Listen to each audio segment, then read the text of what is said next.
औलाद की जिम्मेदारी यह है कि वालिदैन अगर गलत हैं तब भी उनको कोई तकलीफ न पहुंचाए, वालिदैन के साथ अच्छा सलूक करती रहे। अल्लाह ने फरमाया वक़ज़ा रब्बुका अल्ला ताबुदू इल्ला इय्याहु व बिल वालिदैन इहसाना, तुम्हारे वालिदैन के साथ तुम्हें हमेशा अच्छा सलूक करना है। इम्मा यबलुगन्ना इंदकल किबरा अहदुहुमा औ किलाहुमा फला तकुल लहुमा उफ़्फ़िन, अगर तुम्हारे वालिदैन बूढ़े हो जाए, कोई एक बूढ़ा हो जाए दोनों बूढ़े हो जाए, फला तकुल लहुमा उफ़्फ़िन, तो तुम उनको उफ भी न कहना, वला तनहरहुमा, उनको डांटना नहीं, उनको फटकारना नहीं, वकुल लहुमा कौलन करीमा, उनसे अदब से बात करना, उनसे तमीज से बात करना, वक़्फ़िज़ लहुमा जनाह ज़ुल्ल मिनर रहमा, और अपने माँ बाप के लिए हमेशा रहमत के बाजू को बिछा देना, वक़ुर रब्बिरहमहुमा कमा रब्बयानी सगीरा, और हमेशा ये दुआ करते रहना कि मेरे परवरदिगार तू मेरे वालिदैन पर रहम फरमा, जिस तरीके से बचपन में उन्होंने मुझको पाला है। एक सहाबी अपनी बूढ़ी माँ को अपने कंधे पर बिठा के खाने काबा का तवाफ कर रहे थे। हजरत उमर की नजर पड़ी, सहाबी ने तवाफ कराने के बाद कहा कि अमीरुल मोमिनीन, आज मैंने अपनी माँ का हक अदा कर दिया, आज मैंने अपने कंधे पर बिठाकर अपनी माँ को उम्रा करा दिया, तवाफ करा दिया, आज मैंने अपनी माँ का हक अदा कर दिया। हजरत उमर ने कहा वला वला ज़फ़रतन वाहिदा, तेरी माँ ने जब तुझको जन्म दिया था, तेरी माँ के मुंह से जो आवाज निकली थी चीखने की और रोने की, अभी तो तूने उस आवाज का भी हक अदा नहीं। माँ बाप का आप हक अदा नहीं कर सकते मेरे। माँ बाप क्या चीज है, ये जब आप खुद बाप बनेंगे, जब आप खुद माँ बनेंगी, तब आपको पता चलेगा उन्होंने हमारे लिए कैसे कैसे कुर्बान किया। इसीलिए अल्लाह के नबी फरमाते हैं, माँ के बारे में आपने फरमाया फ़इन्नल जन्नत ताहता क़दमिया, माँ के पैरों के नीचे तुम्हारी जन्नत है। बाप के बारे में आपने फरमाया अल वालिदु औसतु अब्वाबिल जन्ना, बाप जन्नत का दरवाज़ा है। न माँ को नाराज़ करके जन्नत मिलेगी, न बाप को नाराज़ करके जन्नत मिलेगी। अपने माँ बाप को राज़ी करो, अपने माँ बाप को खुश करो। और आगे बढ़ो, वबिज़िल क़ुरबा, और अपने रिश्तेदारों के साथ भी भलाई करो।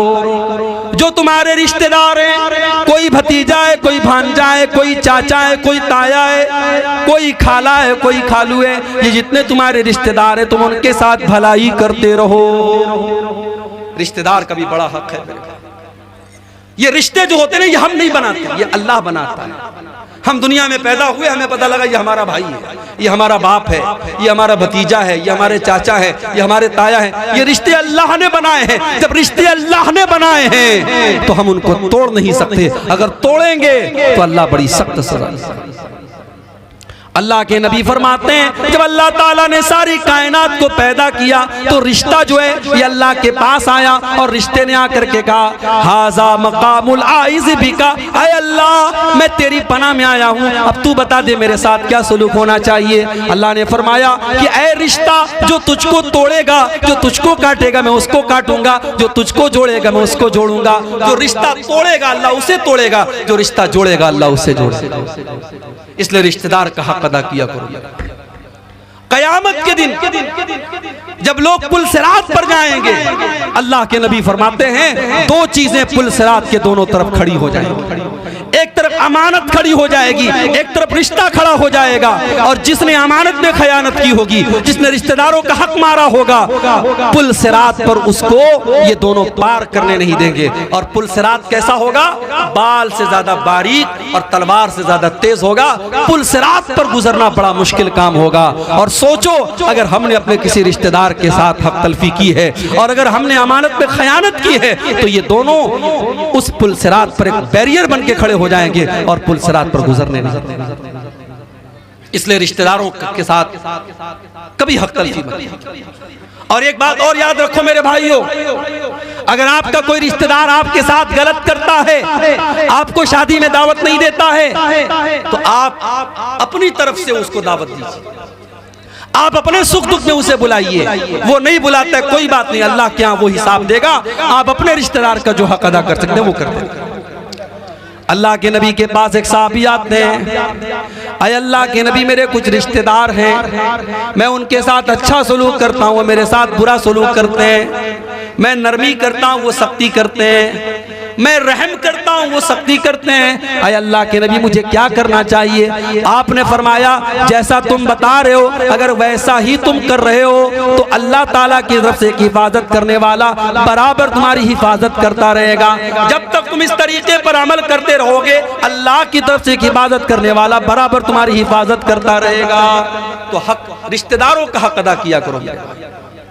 ज़कात निकालो, सदका खैरात दो, तो पहले देखो हमारे रिश्तेदारों में कोई जरूरतमंद तो नहीं है, कोई गरीब तो नहीं है। रिश्तेदार का हक पहले अदा करो। अल्लाह के नबी फरमाते हैं सदक़तु अला ज़िर्रहिम सिंतान, रिश्तेदार को सदका देने से डबल सवाब मिलता है। सदक़तुन वसीलतुन, सदका खैरात का भी सवाब मिलता है और रिश्तेदारी को निभाने का भी सवाब मिलता है, डबल सवाब मिलेगा। कितने लोग हैं मदरसे में बड़ा चंदा देते हैं, मस्जिदों में बड़ा दान करते हैं, सगा भाई है भूखा सो रहा है, उसकी कोई फिक्र नहीं है। अपने खानदान को कोई बच्चा है बेचारा बेरोजगार है, परेशान है, उसके बच्चे खाने को तरस रहे हैं, उस पर ध्यान नहीं देता है। नहीं मेरे भाइयों, आपका रिश्तेदार अगर जरूरतमंद है, आपकी ज़कात, आपका सदका खैरात, आप उसकी मदद कीजिए। और आगे वल यतामा, और यतीमों का हक अदा किया करो। जो अनाथ हो गया, जो यतीम हो गया, जिसका बाप दुनिया से चला गया, वो बेचारा बेसहारा हो गया, उस यतीम का सहारा तुम बन जाओ, उस यतीम की मदद किया करो। हाँ, अगर यतीम का माल कोई नाजायज तरीके से खा रहा है और यतीमों के नाम पर आने वाला पैसा उसके पेट में जा रहा है, वो कान खोल करके सुन ले। अल्लाह फरमाता है इन्नल्लज़ीना याकुलूना अम्वालल यतामा ज़ुल्मन इन्नमा याकुलूना फी बुतूनिहिम नारा, जो लोग यतीम का माल नाजायज तरीके से खा रहे हैं वो अपने पेट में जहन्नम की आग भर रहे हैं। यतीम का सहारा बनो, यतीम का माल हड़पने वाले मत बनो मेरे भाई। अगर कोई यतीम का सहारा बन जाए, यतीम की कफालत करने वाला बन जाए, किसी यतीम बच्चे की परवरिश कर ले, अल्लाह के नबी फरमाते हैं अना व काफिलुल यतीम कहादैन, आपने अपनी दोनों उंगलियों से इशारा करके फरमाया कि यतीम की परवरिश करने वाला, यतीम को पालने वाला जन्नत में अपने नबी के साथ इस तरीके से रहेगा जैसे ये दोनों उंगलियां एक दूसरे के साथ जुड़ी हुई हैं, मिली हुई। अगर किसी को अपने दिल में सख्ती महसूस हो रही है, किसी को ऐसा लग रहा है मेरा दिल बहुत सख्त हो गया है, अल्लाह के नबी ने फरमाया इमसा बिरासिल यतीम, किसी यतीम के सर पे मोहब्बत से हाथ फेर दो, किसी यतीम की मदद कर लो, किसी यतीम का सहारा बन जाओ, तुम्हारे दिल की सख्ती दूर हो जाएगी, तुमको अपना दिल नरम महसूस होने लगेगा। तो यतीमों के साथ अच्छा सोचो। वल मसाकीन, और गरीबों के साथ तुम अच्छा सलूक करो, गरीबों को पांव की जूती न समझो। आपको अल्लाह ने पैसे वाला बनाया है, बहुत अच्छी बात है, आप महल में रहते हैं, बहुत अच्छी बात है, आप बड़ा कीमती कपड़ा पहनते हैं, बहुत अच्छी बात है, मगर कमजोरों को और ये गरीबों को और मिस्कीनों को कभी हकीर मत जानो। अल्लाह के नबी फरमाते हैं हल तुनसरून इल्ला बिज़ुअफ़ाइकुम, हो लोगो जब अल्लाह तुम्हारी मदद करता है तो इन्हीं कमजोरों की दुआओं की वजह से करता है, इन्हीं मजबूरों की दुआओं की वजह से करता है। अल्लाह गरीबों की और कमजोरों की दुआओं को पहले सुनता है। गरीबों के साथ अच्छा सुनता। हमारे नबी गरीबों के साथ मिलजुल के रहते थे, दुआ किया करते थे अल्लाह के नबी, अल्लाहुम्मा अहयिनी मिस्कीना व अमितनी मिस्कीना वहशुरनी मअ ज़ुमरतिल मसाकीन, आय अल्लाह मुझे मिस्कीन बना करके जिंदा रखना, मिस्कीन बना करके उठाना और क़यामत के दिन मिस्कीनों के साथ मेरा हशर करना। पता ये चला कि गरीबों और मिस्कीनों को हकीर न जाना जाए। अगर हमें अल्लाह ने नवाजा है, उन गरीबों की मदद करें, मदद नहीं कर सकते मोहब्बत से टाल दिया करें, लेकिन गरीबों के साथ बदतमीजी न करें, उनकी तहकीर न करें। और आगे बढ़िए वल जारि ज़िल कुर्बा, और अपने उस रिश्तेदार के उस पड़ोसी के साथ अच्छा सलूक करो जो आपका रिश्तेदार भी है। एक होता है पड़ोसी, और अगर पड़ोसी रिश्तेदार भी है तो उसका डबल हक। और बाज़ उलमा ने कहा कि यहाँ वल जारि ज़िल कुर्बा से मुराद वो पड़ोसी है जो मुसलमान है।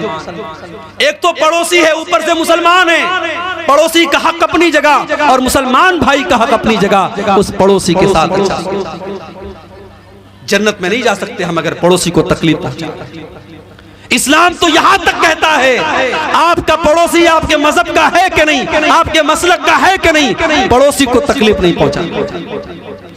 अल्लाह के नबी फरमाते हैं वो इंसान जन्नत में नहीं जा सकता, वो इंसान जन्नत में नहीं जा सकता, वो इंसान जन्नत में नहीं जा सकता। सहाबा ने पूछा अय अल्लाह के नबी कौन नहीं जा सकता?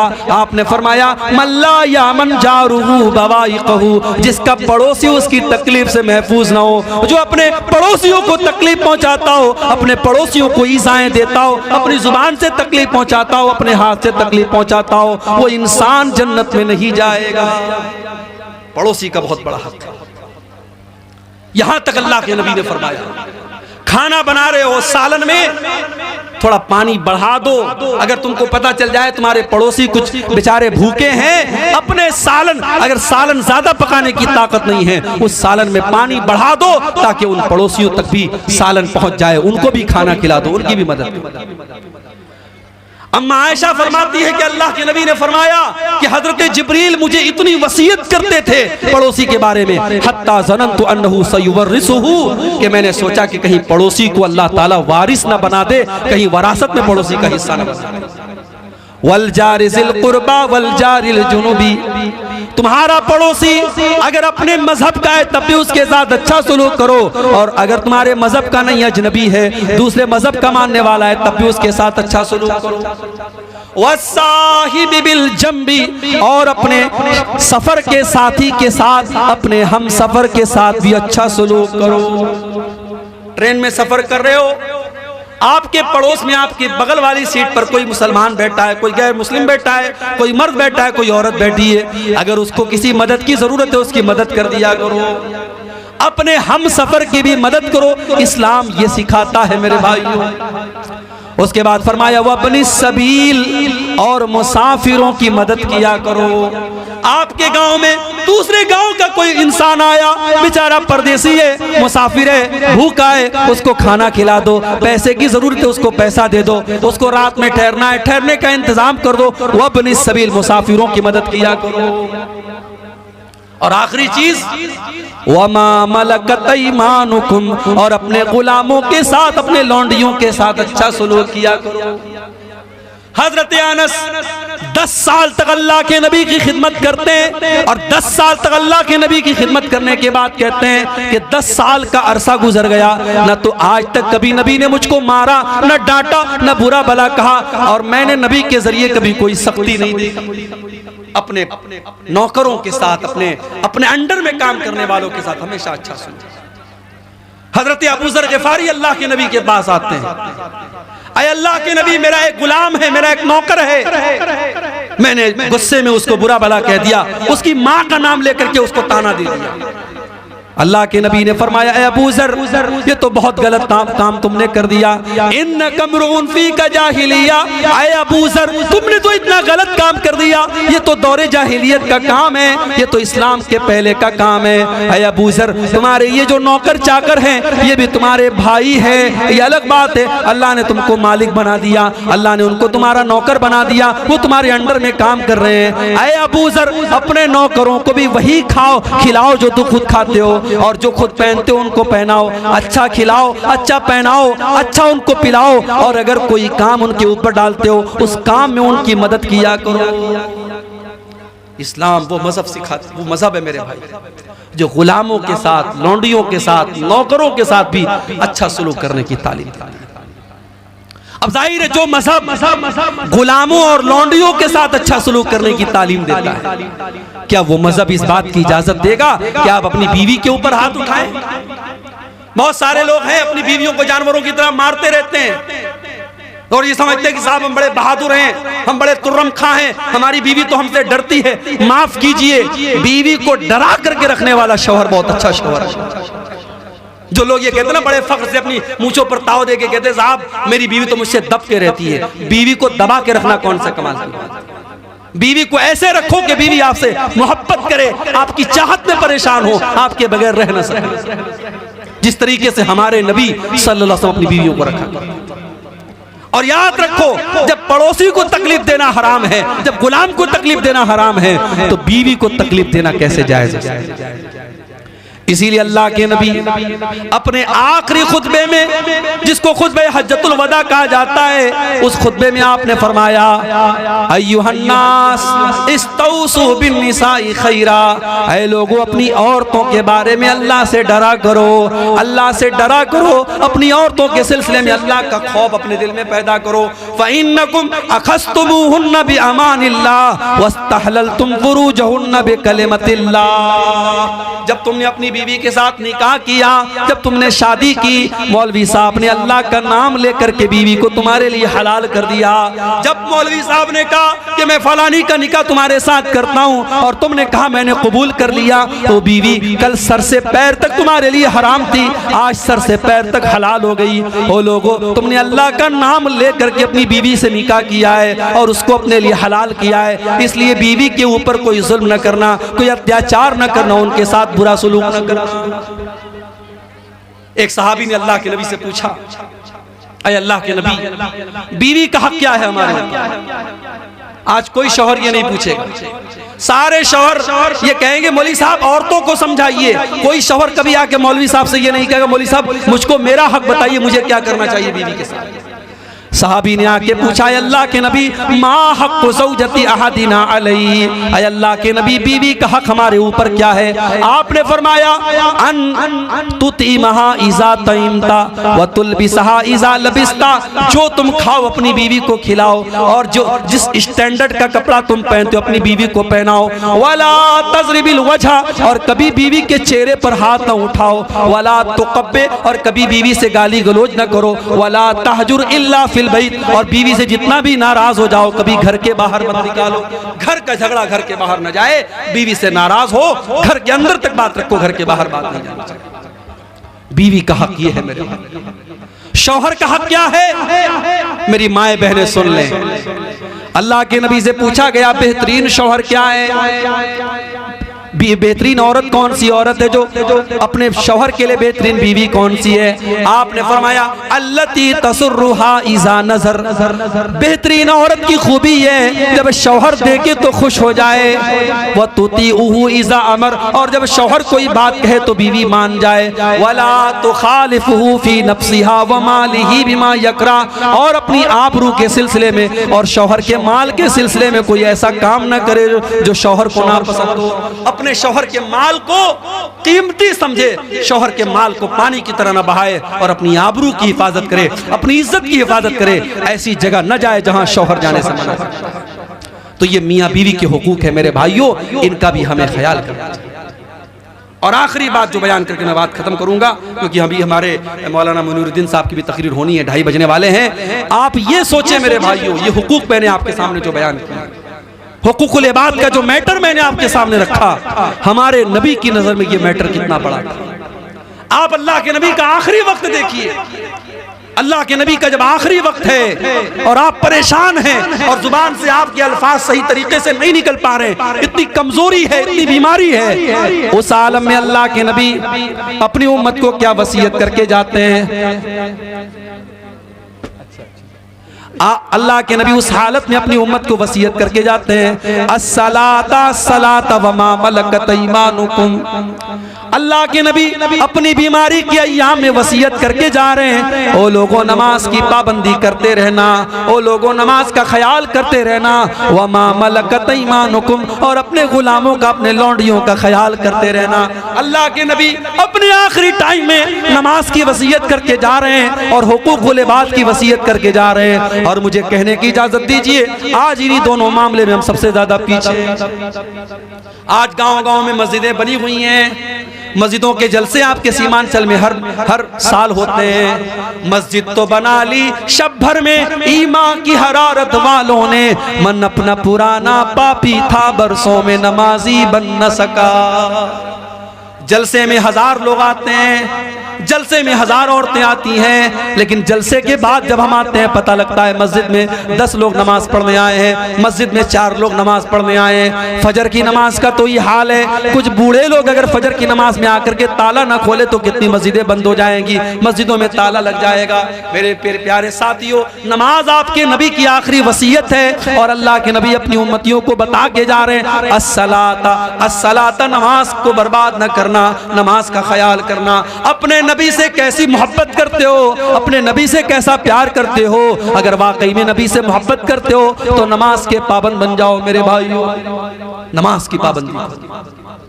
और जानते हो कुरान में अल्लाह ताला ने मर्द किसको कहा?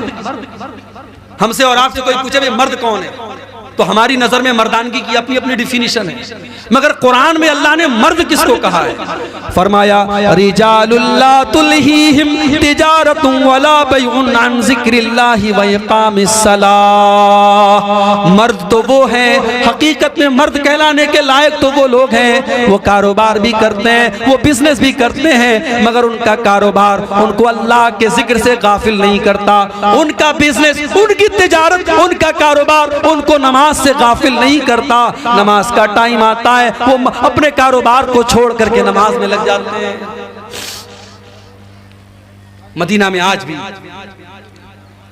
मदीना में आप चले जाएं, अगर उम्रा करने की अल्लाह ताला आपको तौफीक दे, जाके देखें आप मदीना मुनव्वरा में मस्जिद नबी के बाहर जो बड़ी बड़ी दुकानें हैं, जैसे ही मुअज्जिन की आवाज आती है हय्या अलस्सलाह, सारी दुकानें बंद हो जाती हैं, सारे कारोबार बंद हो जाते हैं। मेरे प्यारे साथियों, यही एक इस्लामी सोसाइटी की पहचान है, यही एक मुसलमान घर की पहचान है। जब नमाज का टाइम हो जाए सारे कामों को छोड़ दिया जाए, नमाज से बढ़ के कुछ नहीं है, नमाज से इंपॉर्टेंट। और दूसरी वसीयत अल्लाह के नबी ने की, हुकूकुल इबाद। और आज हुकूकुल इबाद का मामला ही सबसे खतरनाक है। क़यामत के दिन हमें हुकूकुल इबाद का बदला चुकाना पड़ेगा। अल्लाह के नबी फरमाते हैं लतुअद्दुन्नल हुकूक इला अहलिहा, ओ लोगों तुम्हें क़यामत के लोगों का हक देना पड़ेगा। हत्ता युकादा लिशातिल जलहाई मिनशातिल करना, यहाँ तक के अल्लाह ताला जानवरों के दरमियान भी जो झगड़े हुए हैं उन जानवरों से भी क़िसास लिया जाएगा। अगर सींग वाली बकरी ने अगर बगैर सींग वाली बकरी को मारा होगा तो बगैर सींग वाली बकरी से क़यामत के दिन सींग वाली बकरी से क़िसास लिया जाएगा कि उसने बगैर सींग वाली बकरी को क्यों मारा है। जानवरों में भी क़िसास होगा। और जानते हो जानवरों से जब अल्लाह ताला क़िसास ले लेगा तो सारे जानवरों से जब बदला ले लिया जाएगा उनके आपस के जुल्म सितम का, तो अल्लाह जानवरों से कहेगा कूनू तुराबा, ऐ जानवरों तुम मिट्टी हो जाओ, तो सब मिट्टी हो जाएंगे। सारे जितने जानवर हैं, बकरी बकरा भेड़ी भेड़ा कुत्ता कुतिया, सब मिट्टी बन जाएंगे, खत्म हो जाएंगे। और जब ये मंजर काफिर देखेगा तो काफिर क्या कहेगा? इन्ना अंज़रनाकुम अज़ाबन क़रीबा, ओ लोगो हम तुमको क़यामत के दिन को उस अजाब से डरा रहे हैं। यौम यंज़ुरुल मर'उ मा क़द्दमत यदा, जिस दिन इंसान ये देख लेगा कि मैंने क्या आगे बढ़ाया था, मैंने क्या करतूत आगे बढ़ाया था, मैंने क्या अमल आगे के लिए बढ़ाया था। वयक़ूलुल काफ़िरु या लैतनी कुन्तु तुराबा, और काफिर कहेगा आय अल्लाह काश मैं भी जानवर होता तो आज तुम मुझसे कह देता मिट्टी हो जा और मैं मिट्टी हो जाता। आय अल्लाह काश कि मैं इंसान न होता तो आज मेरा हिसाब व किताब न हुआ होता। मेरे भाइयों, क़यामत के दिन हमें एहसास होगा कि हुकूकुल इबाद का मैटर कितना खतरनाक है। दुनिया में सुलझा लो मेरे भाई, दुनिया में हल कर लो। किसी के साथ अगर बेईमानी की है, किसी का हक मारा है, हो सकता है दुनिया में पावर हमारे पास हो सकता है हम अच्छे वकील को खरीद करके, जज को पैसा दे करके, पुलिस वालों से बात करके अपनी सेटिंग कर लें, अपने हक में फैसला करवा लें। मगर कान खोल करके सुन लो, अगर हमने नाजायज तरीके से किसी की जमीन पर कब्जा कर लिया, अल्लाह के नबी फरमाते हैं ओ लोगों जब तुम मेरे पास कोई फैसला लेकर के आते हो सकता है मैं इंसान हूँ, मुझसे फैसला करने में गलती हो सकती है, हो सकता है कोई बातचीत करने में बड़ी चिकनी चुपड़ी बातें करने वाला हो और मैं उसके हक में फैसला दे दूं, और जो बेचारा सही था मैं उसके खिलाफ फैसला दे दूं। वो लोगों कान खोल करके सुन लो, मैंने जिसके हक में फैसला कर दिया और वो उसका हकदार नहीं था, आपने फरमाया इन्नी क़ज़यतु लहू बिक़ितातिम मिनन नार, जिसको मैं गलत तरीके से, उसका हक नहीं है और वो जमीन का टुकड़ा ले रहा है, मैं जमीन का टुकड़ा नहीं दे रहा हूं, मैं जहन्नम की आग दे रहा हूं, वो जहन्नम की आग ले रहा है। नाजायज तरीके से जो जमीन कमा रहे हैं और खा रहे हैं, वो जमीन नहीं हासिल कर रहे हैं, वो जहन्नम का टुकड़ा हासिल कर रहे हैं। इसीलिए अल्लाह के नबी फरमाते हैं मन अखज़ शिब्रम मिनल अर्ज़ी, जिसने एक बालिश्त, एक हमारे हाथ के पंजे का जो नाप है, एक बालिश्त अगर किसी की जमीन आपने हड़प ली, एक बित्ता जमीन आपने किसी दूसरे की हड़प ली, अल्लाह के नबी फरमाते हैं मन अखज़ शिब्रम मिनल अर्ज़ी, एक बालिश्त जमीन अगर किसी ने हड़प ली तो मिन सब अर्ज़ीन यौमल क़ियामा, उसके गले में क़यामत के दिन 7 जमीनों का तौक बना करके डाला जाएगा, 7 जमीनों का तौक बना करके उसकी गर्दन में डाला जाएगा। इतना खतरनाक अज़ाब होगा।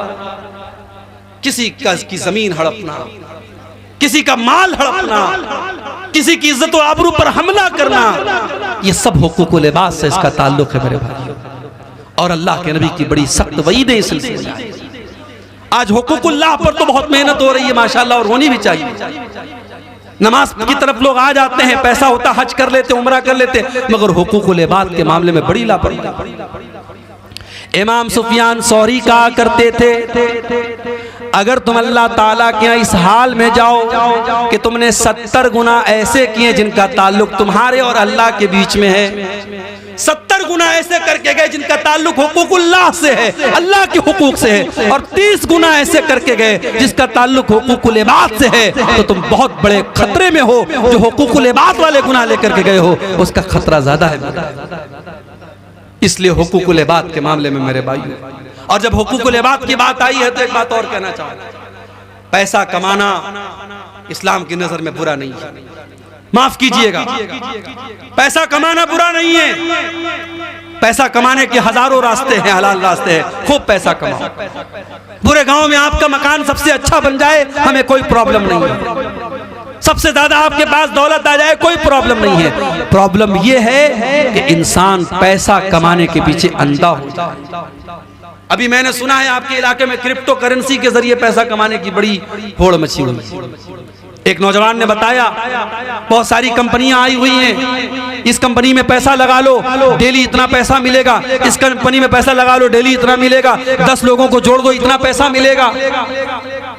भाई साहब, आप अगर कहीं पैसा लगा रहे हैं, शरीयत में यह है कि आप तिजारत कर सकते हैं। अगर आप खुद तिजारत नहीं कर सकते, आपने किसी को पैसा दे दिया, वो बिजनेस कर रहा है, परसेंटेज तय हो गया, 50% वो खाएगा, 50% आप लेंगे, कोई मसला नहीं। लेकिन आपने जिस कंपनी में पैसा लगाया वो कंपनी क्या कर रही है, उसका बिजनेस क्या है, उसका कारोबार क्या है, कुछ आता पता नहीं। सब कॉइन खरीद रहे हैं, क्रिप्टो करेंसी है, उलमा के फतवे मौजूद हैं। ये क्रिप्टो करेंसी सही नहीं है।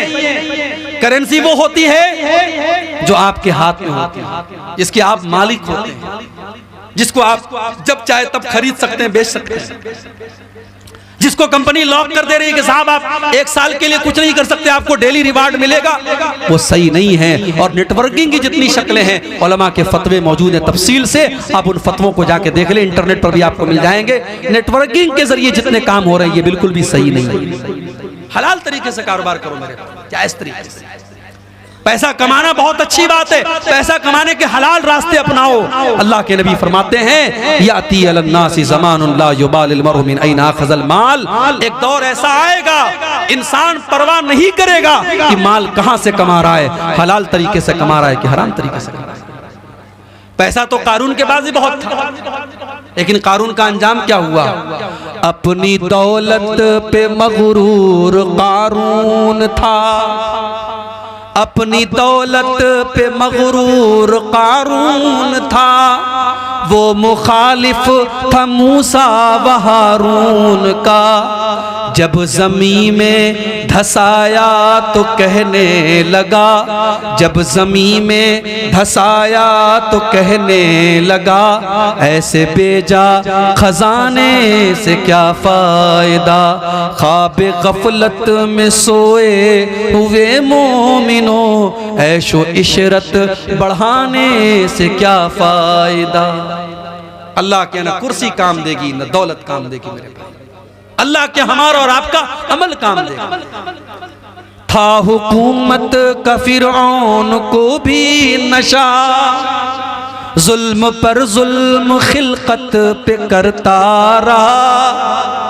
था हुकूमत का फिरौन को भी नशा, जुल्म पर जुल्म खिलकत पे करता रहा। जब समंदर में डूबा तो कहने लगा, जब समंदर में डूबा तो कहने लगा, इस हुकूमत के पाने से क्या फ़ायदा, ख्वाब गफलत में सोए हुए मोमिनों, ऐशो इशरत बढ़ाने से क्या फ़ायदा। दौलत कमाने के हलाल रास्ते अपनाओ। ये सट्टे के जरिए पैसा कमाना, ये जुआ के जरिए पैसा कमाना, ये ऑनलाइन हराम तरीके से ऐप के जरिए पैसा कमाना, ये सही नहीं। मेहनत करो, तिजारत करो, दिमाग लगाओ। तिजारत करके लोग करोड़ों अरबों कमाते हैं, आप भी कमा सकते हैं मेरे भाई। हराम रास्ता में हराम की कमाई हमारे घर में आएगी, हमारी नेकियों को बर्बाद कर देगी। हमारे बच्चों की रगों में हराम का खून दौड़ेगा, हमारे बच्चों की नेकियां कबूल नहीं होगी। अल्लाह के नबी फरमाते हैं, व मतअमुहु हराम व मशरबुहु हराम व मलबसुहु हराम व गुज़िया बिल हराम फअन्ना युस्तजाबु लिज़ालिक। जिसका खाना हराम कमाई का, जिसका पानी हराम कमाई का, जिसका कपड़ा हराम कमाई का, वो इंसान जितनी भी लंबी लंबी दुआएं करे, उसकी दुआ कहाँ से कबूल होगी। इसलिए मेरे भाइयों, हुकूकुल इबाद में ये बात भी शामिल है। हराम और नाजायज तरीके से हम किसी का माल न खाएं। अपने नौजवानों से कहना चाहता हूं, ताकतवर बनो, ताकत का गलत इस्तेमाल मत करो। अभी एक महीना पहले आपके इसी इलाके में एक प्रोग्राम हुआ था। एक भाई आज बताने लगे कि एक औरत जा रही थी अपने शौहर के साथ, कुछ लोगों ने उसको रास्ते में गलत समझ करके कि ये कोई नाजायज तरीके से लड़का लड़की जा रहे हैं, उस आदमी को इतना मारा कि वो बेचारा मर गया, मर्डर कर दिया उसका। एक इंसान का खून बहा दिया सिर्फ शक की बुनियाद पर। नहीं मेरे, ताकतवर बनो मगर ताकत का गलत इस्तेमाल मत करो। अल्लाह के नबी फरमाते हैं, अल मोमिनुल क़विय्यु खैरुन व अहब्बु इलल्लाहि मिनल मोमिनिज़ ज़ईफ़। ताकतवर मोमिन कमजोर मोमिन से ज्यादा पसंद है अल्लाह ताला। कमजोर भी पसंद है, ताकतवर भी पसंद है, मगर ताकतवर ज्यादा पसंद है। इसलिए ताकतवर बनो, अपने जिस्म के एतबार से भी, अपने इल्म के एतबार से भी, अपनी टेक्नोलॉजी के एतबार से भी और दौलत के एतबार से भी ताकतवर बनो। आज हमारी कौम को ताकतवर लोगों की जरूरत है, मगर ताकत का कोई मिसयूज नहीं होना चाहिए, ताकत का गलत इस्तेमाल नहीं होना चाहिए। हुकूकुल इबाद के ताल्लुक से ये चंद बातें मैंने आपके सामने रखी है मेरे भाइयों, इस उम्मीद के साथ कि आज जब हम यहाँ से उठेंगे तो हम जाकर के अपने बिस्तर पर हम ये सोचेंगे कि कहीं ऐसा तो नहीं कि हमारी जात के जरिए किसी को तकलीफ पहुंच रही है, कहीं ऐसा तो नहीं कि हम किसी को अपनी जात के जरिए तकलीफ पहुंचा रहे हैं, किसी का हक मार रहे हैं। अगर ऐसा है तो अपनी मरने के पहले अपनी जिंदगी में मुझसे माफी मांगे, उससे क़िसास ले ले। अल्लाह के नबी जंग के मैदान में सबको सीधा कर रहे हैं। एक सहाबी जिनका नाम सवाद इब्न गज़िया है, अल्लाह के नबी सल्लल्लाहु अलैहि वसल्लम अपने नेज़े से सबको सीधा कर रहे हैं। नेज़ा उनके पेट में लग गया। सहाबी ने कहा, अल्लाह के नबी आपने मुझे तकलीफ पहुंचाई, अय अल्लाह के नबी आपने मेरे पेट में नेज़ा चुभोया है, मुझे तकलीफ पहुंचाइए, मैं भी आपको उससे बदला लूंगा, आपको उससे क़िसास लूंगा। कुर्बान जाओ अपने नबी के ऊपर। मेरे नबी भी कैसे नबी थे और कैसे इंसान थे। आपने फौरन अपना कपड़ा उठाया, अपना पेट खोला कि ले लो भाई बदला ले लो। सहाबी ने पेट को चूम लिया। सहाबी ने कहा, अल्लाह के नबी मेरा मकसद आपसे बदला लेना नहीं था, मैं तो ये चाहता था आखिरी टाइम में, अभी जंग शुरू होने वाली है, क्या पता मैं अल्लाह की राह में शहीद हो जाऊं। अरे अल्लाह के नबी मैं चाहता था मरने के पहले आखिरी मर्तबा आपके जिस्म को चूम करके जाऊं, आपके जिस्म को टच करके जाऊं, ये मेरा मकसद था अल्लाह के नबी, और कोई मकसद नहीं था। मेरे भाइयों, इस्लाम हुकूकुल इबाद के मामले में बहुत सख्त है। इसलिए अगर हुकूकुल इबाद में हमसे कोई हक तलफी और कमी हुई है, उसको अपनी ज़िंदगी में हम माफ़ करा लें और अल्लाह से माफ़ी भी मांगा करें कि अगर हमसे किसी के हक में कोई कमी और हक तलफी हुई है तो अल्लाह उसको माफ़ कर दे। दुआ है रब्बुल आलमीन से, रब्बुल आलमीन हम सबको हुकूकुल इबाद के मामले में होशियार रहने की तौफीक अता फरमाए। हमारी ज़ात से, हमारी ज़ुबान से, हमारे हाथों से अगर किसी को तकलीफ़ पहुँची है, अल्लाह ताला हमें ज़िंदगी में उससे माफ़ी मांगने की तौफीक अता फरमाए। जो हम में से औलाद वाले हैं, अल्लाह ताला उनको अपने औलाद के साथ सही सलूक करने की तौफीक दे। जो औलाद हैं, अल्लाह उनको अपने वालिदैन के साथ सही सलूक करने की तौफीक अता फरमाए। ये 2-3 सवालात हैं, मैं जल्दी जल्दी जवाब दे देता हूँ। मौलाना मुइनुद्दीन साहब आ गए? अभी नहीं है? बुला लीजिए, बुला लीजिए। ये सवाल आया है कि फजर की नमाज पढ़ने के बाद अगर कोई कज़ा नमाज पढ़ना चाहे तो पढ़ सकता है या नहीं? देखिए, फजर की नमाज के बाद आप किस चीज़ की कज़ा करेंगे? जाहिर है इसका मतलब इशा की नमाज छूटी थी, उसी की कज़ा करेंगे आप। तो हदीस में ये आता है कि अगर किसी की कोई नमाज छूट जाए तो जैसे ही उसको याद आए, अगर भूल गया तो याद आए फौरन पढ़ ले, अगर सोया रह गया था तो जैसे ही नींद खुले फौरन पढ़ ले। तो इशा की नमाज अगर छूटी है तो उसको फजर तक के लिए आप लेट मत कीजिए। या फजर में मान लीजिए आपकी नींद नहीं खुल पाई, फजर की अजान 4 बजे है, आपकी नींद खुली 6 बजे, आपकी नींद खुली 7 बजे, हो सकता है, इंसान है। तो आपकी जैसे ही नींद खुले आप फौरन फजर की नमाज पढ़ें, ज़ोहर तक उसको टालना नहीं है। और अगर बाई चांस आप भूल गए, नहीं पढ़ पाए, तो आप उसको कभी भी पढ़ सकते हैं। कज़ा नमाज के लिए कोई वक्त मकरू नहीं है। फजर के बाद भी अगर आप फजर पढ़ चुके हैं, कोई छोटी नमाज है, तो आप कज़ा कर सकते हैं, मगर जानबूझ करके एक नमाज को इतना डिले नहीं करना चाहिए कि दूसरी नमाज का वक्त आ जाए। जब तक के मौलाना मुनीरुद्दीन साहब स्टेज पे तशरीफ ना लाएं, 10 मिनट के लिए आप लोग सवालात शेख अब्दुल गफ्फार साहब सलफ़ी से कर सकते हैं तहरीरी शक्ल में, लेकिन सवालात मेयारी हो, सबक आमूज हो, घिसी पिटी सवाल ना हो। एक सवाल ये आया है कि फ़र्ज़ नमाज पढ़ने के बाद और जिक्र करने के बाद आयतल कुर्सी पढ़ करके सीने पर दम करना कैसा है? मेरे इल्म में, मेरे अपने नाक़िस इल्म के मुताबिक फ़र्ज़ नमाज के बाद जो अज़कार पढ़े जाते हैं उनको पढ़ करके अपने जिस्म पर दम करना, ये अल्लाह के नबी सल्लल्लाहु अलैहि वसल्लम से साबित नहीं है। हाँ, रात में सोने के पहले जो अज़कार पढ़ते थे अल्लाह के नबी, उनको पढ़ के आप अपने पूरे बदन पे दम करते थे। तो हर नमाज के बाद जो दम करते हैं वो मुझे मुनासिब नहीं मालूम होता है। अगर किसी के इल्म में उसकी कोई दलील हो तो मैं इंतज़ार करूँगा, अगर दलील सामने आ जाएगी तो इंशाअल्लाह हम मान लेंगे। तीसरा सवाल यह है कि अगर कोई वालिद अपने आखिरी वक्त में पूरी ज़मीन अपने बेटे के हिस्से में लिख दे, तो इस तरह पूरी ज़मीन सिर्फ बेटे को देना और बेटी को महरूम करना, ये कैसा है? देखिए, अगर इंडिया के कानून के हिसाब से तो शायद वो बेटे के अगर नाम उसने कर दिया है और पूरा रजिस्ट्री वगैरह कर दिया तो शायद इंडिया के कानून के मुताबिक तो हो जाएगा उसका। लेकिन शरीयत के कानून की अगर आप बात करेंगे तो शरीयत के कानून में तो पहली बात ऐसी कोई वसीयत सही ही नहीं है। शरीयत ये कहती है ला वसीयत ले वारिस, वारिस को वसीयत नहीं कर सकते। बेटा तो ऑलरेडी वारिस है, बेटी ऑलरेडी वारिस है, बेटी या बेटे को वसीयत नहीं कर सकते। वसीयत ऐसे इंसान को की जा सकती है जो वारिस ना हो। मिसाल के तौर पर किसी इंसान का बेटा उसकी जिंदगी में मर गया, अब उस बेटे के जो बच्चे हैं, यतीम पोते हैं, यतीम पोतियां हैं, अब वो डायरेक्ट वारिस नहीं है, तो उनको दादा अपनी जायदाद में से वसीयत कर सकता है, या किसी मदरसे में वसीयत कर सकता है, किसी मस्जिद में वसीयत कर सकता है। और ये वसीयत भी 1/3 से ज्यादा नहीं होगी। अगर वो 3 लाख रुपया छोड़ के गया है तो 1 लाख से ज्यादा मदरसे में नहीं दे सकता, किसी थर्ड पर्सन को नहीं दे सकता, 1/3 से ज्यादा नहीं दे सकता। तो कोई इंसान अपने बेटे के बारे में वसीयत करके जाए कि एक बेटे के दे दो बाकी को मत दो, तो ये वसीयत शरीयत के हिसाब से बिल्कुल गलत है और उस वसीयत को कल अदम माना जाएगा, बेकार माना जाएगा और उस वसीयत पर अमल नहीं किया जाएगा। है कोई सवाल?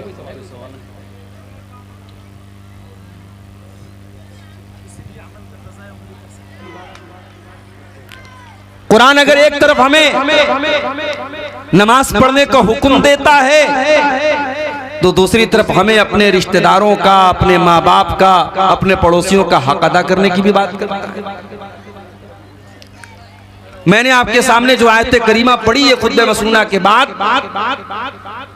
ये सूरह निसा की आयत नंबर 36 है, आयत नंबर 36। इस आयत में अल्लाह ताला ने 10 हुकूक बयान किए और आपको जान करके हैरत होगी कि 10 हुकूक में सिर्फ एक हक अल्लाह ने अपना बयान किया और 9 हक बंदों का बयान। वाबुदुल्लाह वला तुशरिकू बिही शैया, अल्लाह की इबादत करो, अल्लाह के साथ किसी को शरीक न करो। वबिल वालिदैन इहसाना, और अपने माँ बाप के साथ अच्छा सलूक करो। वबिज़िल कुर्बा, अपने रिश्तेदारों के साथ अच्छा सलूक करो। वल यतामा, और यतीमों के साथ अच्छा सलूक करो। वल मसाकीन, और गरीबों के साथ अच्छा सलूक करो। वल जारि ज़िल कुर्बा, उस पड़ोसी के साथ अच्छा सलूक करो जो तुम्हारा करीब का पड़ोसी है। वल जारिल जुनुबी, और उस पड़ोसी के साथ भी अच्छा सलूक करो जो दूर का पड़ोसी है। वस्साहिबि बिल जंबी, और जब सफर कर रहे हो तो अपने सफर के साथी के साथ, अपने हम सफर के साथ भी तुम अच्छा सलूक करो। वब्निस सबील, और मुसाफिरों के साथ भी तुम अच्छा सलूक करो। वमा मलकत ऐमानुकुम, और अपने गुलामों के साथ, अपनी लौंडियों के साथ, अपने नौकर चाकरों के साथ तुम अच्छा सलूक करो। इन्नल्लाह ला युहिब्बु मन कान मुख्तालन फकूरा, अल्लाह ताला किसी घमंडी को, किसी गुरूर करने वाले को, किसी अहंकार करने वाले को पसंद नहीं करता। 10 बातें अल्लाह ने बयान, 10 बातों में 9 बातों का ताल्लुक हुकूकुल इबाद से, और पहली बात का ताल्लुक अल्लाह के हक से। इससे आप अंदाजा लगाइए कि इस्लाम में हुकूकुल इबाद की कितनी अहमियत है। हुकूकुल इबाद का मामला इतना खतरनाक है मेरे भाइयों,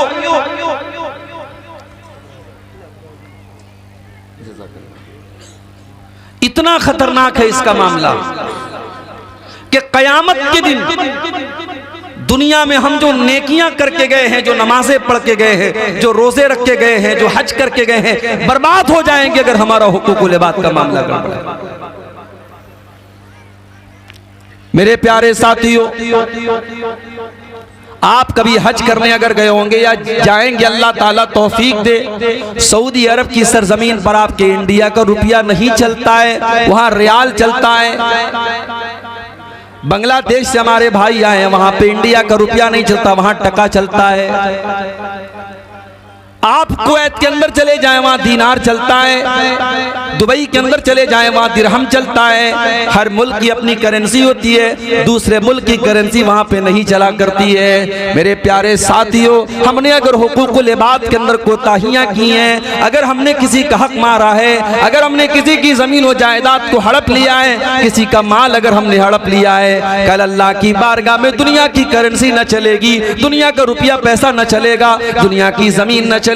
दुनिया में अगर हमने किसी का हक मारा है तो कयामत के दिन की करेंसी तो नेकियां होंगी, कयामत के दिन की करेंसियां तो गुनाह होंगे। अल्लाह के नबी फरमाते हैं, मेरी उम्मत का सबसे गरीब आदमी, मेरी उम्मत का सबसे कल्लाश आदमी, सबसे फकीर और मुफलिस आदमी वो होगा जो कयामत के दिन नमाज लेकर के आएगा, रोजा लेकर के आएगा, ज़कात लेकर के आएगा। वयाती कद शतम हाजा, लेकिन किसी को गाली दी होगी। वअकल माल हाजा, किसी का माल हड़प लिया होगा। वह कज़फ़ हाजा, किसी के ऊपर झूठा इल्जाम लगाया होगा। वह सफ़क दम हाजा, किसी का खून बहाया होगा। फयूता हाजा मिन हसनातिही व हाजा मिन हसनाती, जितने लोगों का उसने हक मारा है सबको उसकी नेकियां बांट दी जाएंगी। कुछ लोग रोजा लेके चले जाएंगे, कुछ लोग नमाज लेकर के चले जाएंगे, कुछ लोग हज और उम्रा लेकर के चले जाएंगे। फ़इन फ़नियत हसनातुहु, अगर उसकी तमाम नेकियां बर्बाद हो जाएंगी और अभी भी हकदार लाइन में खड़े हैं, अल्लाह के नबी फरमाते हैं फ़उख़िज़ मिन सय्यिआतिहिम, उनके गुनाह लाद करके इसके ऊपर लाद दिए जाएंगे, उन हकदारों के गुनाह इसके जिम्मे लाद दिए जाएंगे। सुम्मा तुरिहा फिन्नार, और फिर इस इंसान को घसीट करके जहन्नम में फेंक दिया जाएगा। इतना खतरनाक, जहन्नम में फेंक दिया जाएगा उस नमाजी को, उस रोजेदार को, उस हाजी को, उस उम्रा करने वाले को जिसने हुकूकुल इबाद में कोताही की होगी। मेरे भाई, इसीलिए अल्लाह के नबी फरमाते हैं मन कानत इंदहु मज़लमतुन li अखीही, अगर अपने मुसलमान भाई के ऊपर तुमने जुल्म किया है, ज्यादती किया है, अत्याचार किया है, अन्याय किया है, उससे दुनिया में तुम छुटकारा पालो, उसका हक दे दो, उससे जो बेईमानी तुमने की है उसको माफ करा लो। अगर तुमने नहीं माफ कराया, अल्लाह के नबी फरमाते हैं कयामत का दिन आएगा, वहां तुम रुपये के बदले रुपया न दे पाओगे, जमीन के बदले जमीन न दे पाओगे, वहां माफ करने से भी काम न चलेगा, वहां तुम्हें अपनी नेकियां देनी पड़ेगी और सामने वाले के गुनाह तुम्हारे ऊपर लाद दिए जाएंगे। अम्मा आयशा फरमाती है एक मर्तबा अल्लाह के नबी सहाबा के साथ बैठे, एक सहाबी आए, आए अल्लाह के नबी मेरे बहुत सारे गुलाम हैं और वो मेरे साथ बड़ी बदतमीजी करते हैं, बड़ी नाफरमानी करते हैं, मैं जो बात कहता हूँ वो नहीं मानते हैं। आए अल्लाह के नबी मैं उनको सजाएं देता हूँ, आए अल्लाह के नबी मैं अपने गुलामों को मारता हूँ, पीटता हूँ, सजा देता हूँ, आए अल्लाह के नबी मैं डरता हूँ कहीं मेरी सजा के ऊपर अल्लाह ताला मेरी पकड़ तो नहीं करेगा। अल्लाह के नबी फरमाते हैं मेरे साहबी तुम्हारे गुलामों ने जितनी तुम्हारी नाफरमानी की है और तुमने जितनी सजा दी है, दोनों को अल्लाह ताला क्या नापा जाएगा, दोनों को तौला जाएगा। अगर उनकी नाफरमानी तुम्हारे गुनाह तुम्हारी सजा से ज्यादा होगी तो अल्लाह ताला तुम्हें उसके बदले में कुछ नेकियां दे देगा, अल्लाह ताला क्या तुम्हारा फायदा हो जाएगा। लेकिन उनकी नाफरमानी के मुकाबले में अगर तुम्हारी सजा ज्यादा हो जाएगी, ऐ मेरे साहबी उनकी नेकियां तुम्हारे अकाउंट में तुम्हारी नेकियां उनके अकाउंट में डाल दी जाएंगी, तुम्हारी नेकियां उनको दे दी जाएंगी। अगर तुम्हारी सजा ज्यादा हो जाएगी तो सहाबी इतना सुनने के बाद एक कोने में जाकर के रोने लगते हैं, अय अल्लाह के नबी मैंने तो कभी ये सोच करके सजा न दी कि मेरी सजाओं को तौला जाएगा, मेरी सजाओं को नापा जाएगा। न जाने कितनी बार ऐसा मौका आया होगा, मैंने अपने गुलामों को कितना मारा है, कितनी सजाएं दी हैं। अय अल्लाह के नबी ये तो बड़े घाटे का सौदा मैंने कर दिया, न जाने मेरी कितनी नेकियां बर्बाद हो जाएंगी। सहाबी रोने लगे, चीखने लगे, चिल्लाने लगे। अल्लाह के नबी फरमाते हैं ऐ मेरे सहाबी क्या तूने कुरान की आयत नहीं पढ़ी है, व नज़उल मवाज़ीनल क़िस्त लियौमिल क़ियामा, व नज़उल मवाज़ीनल क़िस्त लियौमिल क़ियामा। हम क़यामत के दिन इंसाफ का तराजू रखेंगे, अल्लाह ताला क़यामत के दिन इंसाफ का तराजू रखेगा। फ़इन काना मिस्क़ाल हब्बतिन मिन खरदलिन अतैना बिहा व कफ़ा बिना हासिबीन। अल्लाह फरमाता है तुमने राई के दाने के बराबर भी अगर कोई गुनाह किया होगा, तुमने राई के दाने के बराबर भी अगर कोई नेकी की होगी, हमारे तराजू पर वो सामने आ जाएगी। हिसाब हम लेंगे मेरे बंदो, जब हम हिसाब लेंगे तो एक एक दाने का हिसाब लेंगे, एक राई के दाने के बराबर का भी हिसाब लेंगे। सहाबी रोने लगे, अय अल्लाह के नबी जब अल्लाह के तराजू पर इतना खतरनाक मामला होगा, अय अल्लाह के नबी ये तो मेरी बर्दाश्त के बाहर है, ये तो मेरी कैपेसिटी के बाहर है, मैं इतना बड़ा रिस्क नहीं ले सकता। इन्नी उशहिदुका अन्नहुम कुल्लुहुम अहरार। हाय अल्लाह के नबी मैं आपको गवाह बना के कहता हूँ मैंने अपने सारे गुलामों को आज से आज़ाद कर दिया, मैंने उनको जो भी सजाएं दी थी सब माफ कर दिया, जो भी उन्होंने गलती की थी सब माफ कर दिया, और मैं आपको गवाह बना के कहता हूँ मैंने सबको आज़ाद कर दिया।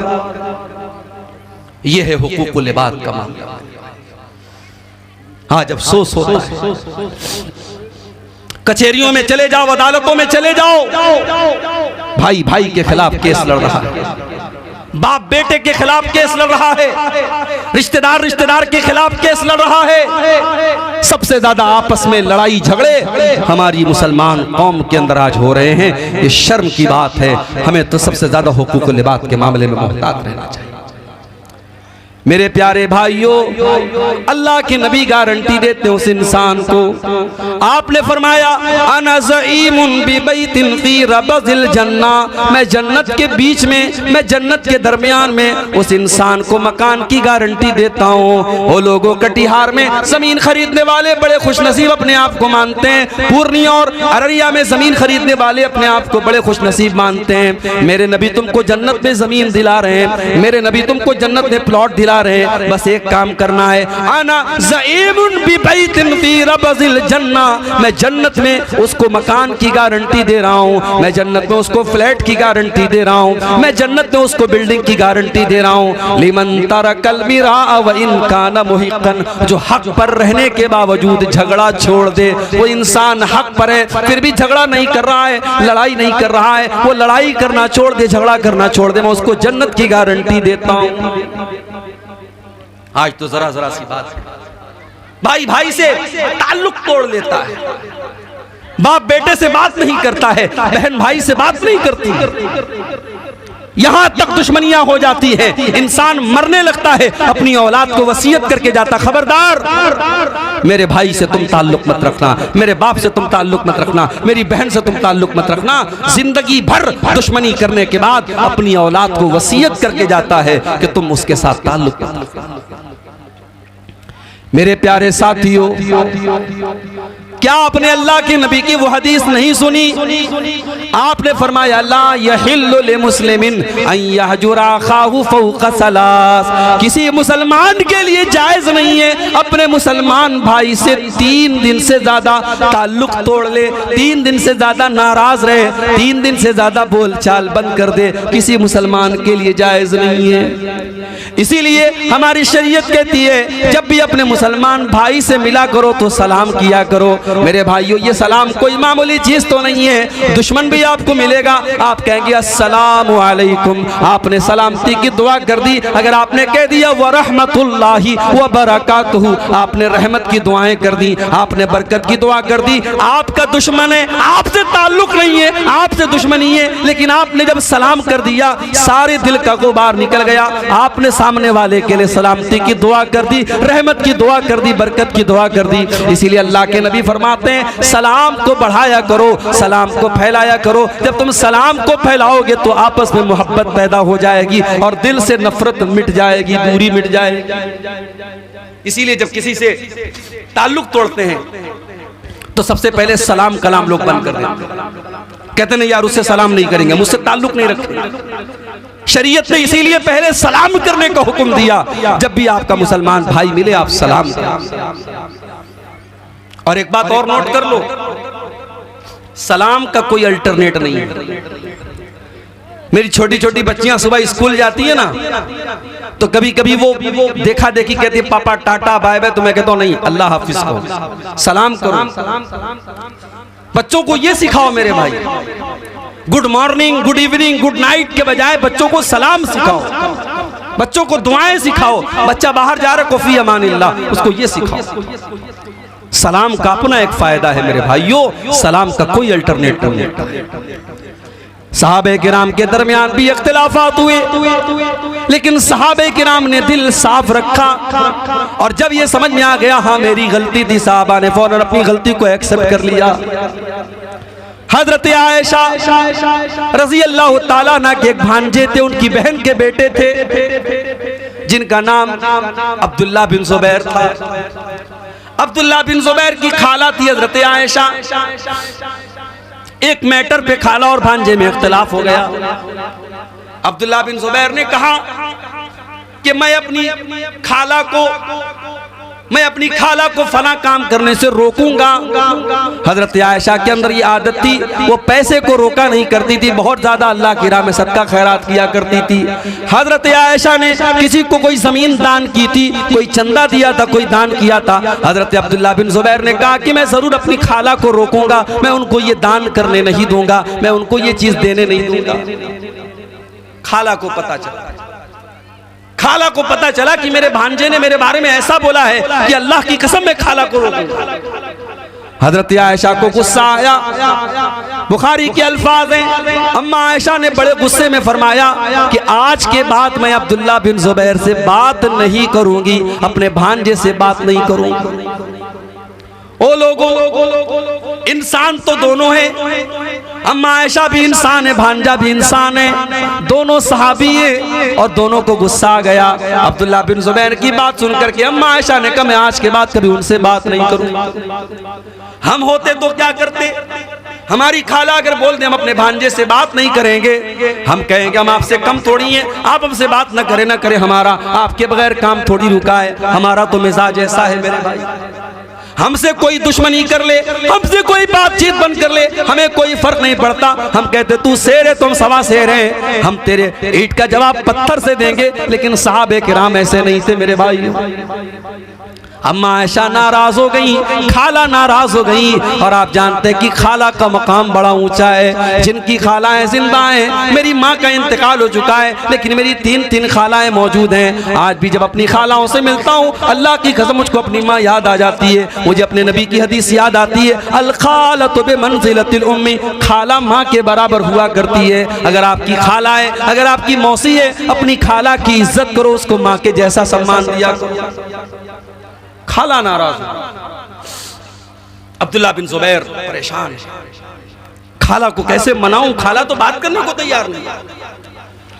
अब्दुल्ला बिन जुबैर जानते थे कि हजरत आयशा अल्लाह के प्यारे नबी से बहुत मोहब्बत किया करती थी, और नबी के इंतकाल के बाद जो नबी के रिश्तेदार थे, नबी के चाहने वाले थे, अम्मा आयशा उनसे भी बहुत ज्यादा मोहब्बत किया करती थी। अब्दुल्ला बिन जुबैर के दिमाग में एक आइडिया आया, उन्होंने दो सहाबी को पकड़ा। ये कौन से दो सहाबी थे?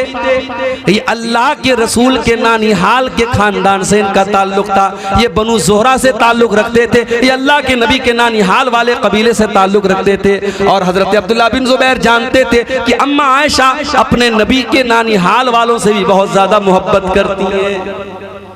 दो लोगों को पकड़ा, कहा कि भाइयों देखो ऐसा ऐसा मैटर है मेरे साथ, मेरी खाला मुझसे बहुत नाराज है और मुझे अपनी खाला को मनाना है। बस आपको एक काम ये करना है, मेरे साथ चलना है, और मैं जब अपनी खाला को मनाने लगूं तो आपको थोड़ा सा मेरा सपोर्ट करना। अब यहां एक मसला और समझ लो, जब दो लोगों के बीच में झगड़ा हो गया तो झगड़े को सुलझाने के लिए शरीयत ने बहुत उभारा है।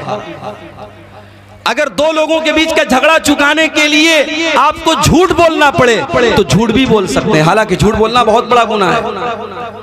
शरीयत की नजर में झूठ बोलना बहुत बड़ा गुनाह है, मगर दो लोगों के बीच में झगड़ा हो जाए तो अल्लाह के नबी क्या फरमाते हैं? लईसल कज़्ज़ाबुल्लज़ी युस्लिहु बैनन्नास, दो लोगों के बीच में सुलह कराने वाला अगर झूठ भी बोल दे तो कोई हर्ज की बात नहीं है। इतना शरीयत ने इस पर उभारा है। और अगर दो लोगों के बीच में झगड़ा फैलाने के लिए, दो लोगों के बीच में इख्तिलाफ पैदा करने के लिए अगर कोई सच भी बोलता है तो शरीयत कहती है ऐसा सच बोलना भी हराम है, और शरीयत इसको चुगली कहती है, और चुगलखोर जन्नत में नहीं जाएगा। अल्लाह के नबी फरमाते ला यदखुलुल जन्नत नम्माम, चुगलखोर जन्नत में नहीं जाएगा। तो कभी अगर आपको ऐसा मौका मिले कि आग लग गई है और आग बुझाने का आपको मौका मिला है तो मेरे भाई आग बुझाने की कोशिश करो, आग में तेल डालने का और आग में घी डालने का काम करिए। अब इन दोनों सहाबी को जब ये ऑफर मिला कि हजरत अब्दुल्ला बिन जुबैर ने कहा मेरी खाला मुझसे नाराज हैं और मैं मनाना चाहता हूं, ये दोनों फौरन तैयार हो गए, चलो कोई बात नहीं हम चलेंगे आपके साथ। अब ये तीनों लोग अम्मा आयशा के दरवाजे पर पहुंचे, और जो तरीका इस्लाम ने सिखाया है जब किसी के दरवाजे पर जाओ तो अस्सलामु अलैकुम कहा करो। आज के जमाने में मोबाइल का दौर है, आप किसी को कॉल करें तो हेलो कह करके बात ना शुरू करें, अस्सलामु अलैकुम कह करके बात शुरू करें, यही सही है। भाई हेलो का मतलब क्या होता है? हेलो का मतलब सुनो, तो सुनो कहने से बेहतर हम अस्सलामु अलैकुम कहे उसके बाद बात शुरू करें। तो हजरत आयशा के घर पे ये तीनों पहुंचे, इन्होंने कहा अस्सलामु अलैकुम, अंदर से जवाब आया वालेकुम अस्सलाम व रहमतुल्लाहि व बरकातुहू। इन तीनों ने कहा कि अम्मा आयशा क्या हम अंदर आ सकते, अनदखुल, क्या हम अंदर आ जाए? अम्मा आयशा ने कहा ठीक है अंदर आ जाओ। तीनों अंदर दाखिल हुए। अम्मा आयशा को पता नहीं है कि अब्दुल्ला बिन जुबैर भी आया है, मेरा भांजा भी आया है। इन तीनों ने कहा अम्मा आयशा क्या हम सब आ जाएं? कहा कि हाँ सब आ जाओ। अंदर गए तो पर्दा लगा हुआ है, हालांकि अम्मा आयशा सारे मुसलमानों की माँ का दर्जा रखती हैं, मगर कुरान ने अल्लाह के नबी की बीवियों को भी सहाबा से पर्दा करने का हुक्म दिया है। मेरे प्यारे साथियों, जरा अपने अपने घरों का जायजा ले लो। गांव का कोई नौजवान आता है और आपकी बीवी को भाभी कहता है, आपकी बेटी को बहन कहता है, और आपको लगता है ये तो मेरे गांव का रहने वाला है, ये तो मेरे गांव का लड़का है, मेरी बीवी तो इसकी भाभी लगती है, मेरी माँ तो इसकी भाभी लगती है, और ये कह करके उस नौजवान लड़के को आप अपने घर में कोई पर्दा नहीं करते हैं, कोई उसको घर में आने जाने की इजाजत देते हैं, और यहीं से बुराई जन्म लेती है, यहीं से बुराई जन्म लेती है। हमारे यहाँ क्या है साहब, भाभी माँ के समान। भाभी को मायके जाना है, देवर छोड़ने जा रहा है, भाभी बाइक पर बैठी है, देवर को चिपक करके बैठी। हराम है ये, गलत है, नाजायज है ये। भाभी आपकी माँ नहीं है, होगी किसी कॉन्सेप्ट में, इस्लाम में नहीं है भाभी माँ। भाभी को माँ कह देने से वो माँ नहीं हो जाती। इस्लाम बहुत सख्त है इस मामले में। इस्लाम तो यहां तक कहता है, अगर किसी औरत ने किसी बच्चे को पाला है, पोसा है, वो भी उसकी मां नहीं है जब तक कि दूध नहीं पिलाती। दुनिया में माँ जो होती है वो या तो वो माँ होती है जिसने जन्म दिया है, या वो माँ होती है जिसने दूध पिलाया। आपके माँ कह देने से कोई माँ थोड़ी हो जाए। हमारे यहाँ देवर भाभी के बीच में बड़ा हंसी मजाक चलता है। भाभी को कोई फर्क नहीं पड़ता उसका दुपट्टा सर पे है कि नहीं है, सीने पर है कि नहीं है, कैसा कपड़ा पहनी है, देवर के साथ हंसी मजाक कर रही है। यहीं से बुराई जन्म लेती है मेरे भाई। अपने घर के बाहर पर्दा करना आसान है, घर के अंदर का पर्दा बड़ा मुश्किल है। इस्लाम ये कहता है देवर के लिए भाभी, भाभी के लिए देवर मौत है, जीजा के लिए साली, साली के लिए जीजा मौत है। वो रिश्तेदार जिन रिश्तेदारों से शरीयत आपकी बेटी को कहती है पर्दा करना चाहिए, जब आपकी बेटियां जवान हो जाएं, जब आपकी लड़कियां जवान हो जाएं, अपनी बेटियों को सिखाओ, बेटी जिस तरीके से तुझे गांव के और लोगों से पर्दा करना है, तेरी खाला के लड़के से भी तुझको पर्दा करना है, तेरे मामू के लड़के से भी तुझको पर्दा करना है, तेरे चाचा के लड़के से भी तुझको पर्दा करना है। ये कजिन ब्रदर जिनको कहा जाता है, ये चाचा के लड़के, ये ताया के लड़के, ये मामा के लड़के, ये सब आपकी जवान बेटी के लिए गैर महरम है। उनसे निकाह हो सकता है, उनसे शादी हो सकती है, इसलिए उनसे पर्दा करना चाहिए। इसी कटिहार में या सीमांचल के किसी जलसे में मैंने तकरीर की थी और मैंने बोल दिया इसको कि इस्लाम में बहन सिर्फ एक होती है, सगी बहन। बड़ा बवाल हुआ था साहब, उस वीडियो को आरएसएस वालों ने चला दिया फेसबुक के ऊपर। कहा देखो ये है इस्लाम की हकीकत। इस्लाम में ये इंसानियत नाम की कोई चीज नहीं, इस्लाम के अंदर बहन सिर्फ सगी बहन है। भाई तोड़ मरोड़ के बीच में से आप कोई बात निकाल के कुछ भी बयान कर सकते हैं। एक जगह तकरीर में कर रहा था, हराम कमाई की बात आई, मैंने कहा कि आज हराम कमाई का एक तरीका यह भी है कि बाहर से सऊदी अरब वगैरह से पैसा लोग लाते हैं और एक ट्यूबवेल को 5 बार उसका फोटो खींच करके उसको जो है बेईमानी करते हैं, उसका पैसा हड़प कर जाते हैं। अब हमारे यूट्यूबर लोग माशाअल्लाह, इनको तो पैसा कमाना है, इनको तो व्यू चाहिए, इनको तो भड़काऊ हेडिंग और भड़काऊ बातें चाहिए। उतनी क्लिप को निकाल करके वायरल कर दिया। अब बहुत सारे उलमा के हमारे पास फोन आने लगे, आपने ऐसी बात क्यों की? हालांकि मेरे कहने का ये मतलब थोड़ी था कि जितने लोग बाहर से पैसा ला रहे हैं और मदरसे बनवा रहे हैं, मस्जिदें बनवा रहे हैं, सब गलत काम। अल्लाह की कसम मैंने ऐसा नहीं कहा। एक बड़ी तादाद हमारे उलमा की है जो ये खिदमत अंजाम दे रहे हैं, मशारी का काम कर रहे हैं। मस्जिदें आज गांव-गांव उनके जरिए बनी हैं, मदरसे बने हैं, ट्यूबवेल बने हैं, कितने कॉलेज और इदारे बने हैं, उनके काम काबिले तारीफ हैं। मगर हाँ, उसी सफ में कुछ ऐसे लोग भी हैं जो बेईमानी कर रहे हैं, चोरी कर रहे हैं। हमने उनको कहा था, लेकिन आज इस तरीके से बीच में से क्लिप काट करके, सियाक को सबाक से बात काट करके कुछ भी बनाई जा सकती है। हमने ये कहा था कि इस्लाम में सगी बहन सिर्फ एक बहन होती है, वो सगी बहन होती है। इसका मतलब ये नहीं होता है कि इस्लाम जो है वो इंसानियत नहीं सिखाती। इस्लाम औरत के मामले में बहुत सेंसिटिव है।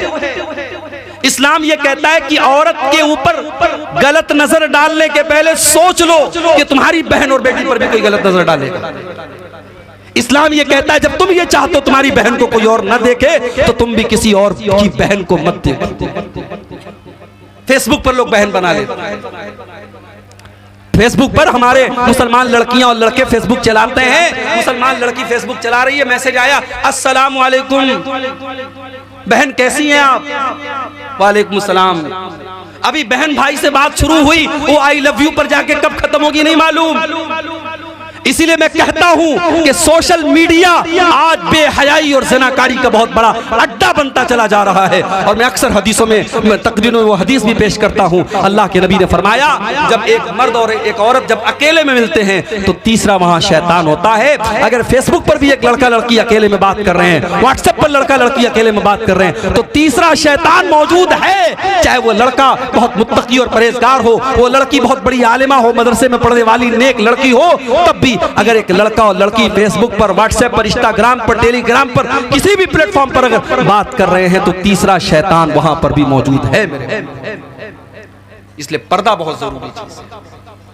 बेटियां जवान हो जाए, समझाओ कि सबसे बात नहीं करना है, सबके सामने बेपर्दा नहीं आना है। तुम्हारी खाला का लड़का, तुम्हारे चाचा का लड़का, तुम्हारे मामू का लड़का, ये गैर महरम है तुम्हारे लिए। हमारे लड़कों के दोस्त आते हैं घर में, हमारी बहन चाय लेकर के आती है, भाई के दोस्तों के सामने चाय ला कर रखती है। क्यों भाई? कहते अरे यार मेरी बहन है तो मेरे दोस्तों की, तेरे कहने से तेरे दोस्तों की बहन हो जाएगी। आपको मालूम नहीं है जिन दोस्तों को आप अपने घर में लाते हैं और आपकी जवान बहन उनको चाय पिलाती है, वो दोस्त आपस में जब जाते हैं तो कहते हैं यार फलाने की बहन तो माशाअल्लाह बड़ी खूबसूरत है, उस पर कमेंट बाजी होती है, आपको अंदाजा नहीं। आपकी बहन है, दूसरों की वो बहन नहीं है। इसलिए बहन वाला मामला मत रखिए। आपके दोस्त आए तो घर में कोई ऐसा कमरा बनवाइए, घर में कोई ऐसी जगह बनवाइए जहां औरतों की एंट्री ना हो और महरम और गैर महरम का फर्क आपके घर में। ये तीनों साहबी जब पहुंचे, अम्मा आयशा ने कमरे में पर्दा लगाया हुआ था। कमरे के उस पार अम्मा आयशा बैठी हुई हैं, इस पार ये तीनों लोग बैठे हुए हैं। जैसे ये तीनों लोग पहुंचे, अब्दुल्ला बिन जुबैर पर्दे के उस पार जाते हैं और अपनी खाला के गले लग करके रोने लगते हैं और कहते हैं खाला जान मुझको माफ कर दीजिए, मुझे वो बात नहीं बोलनी चाहिए थी जो मैंने बोली है।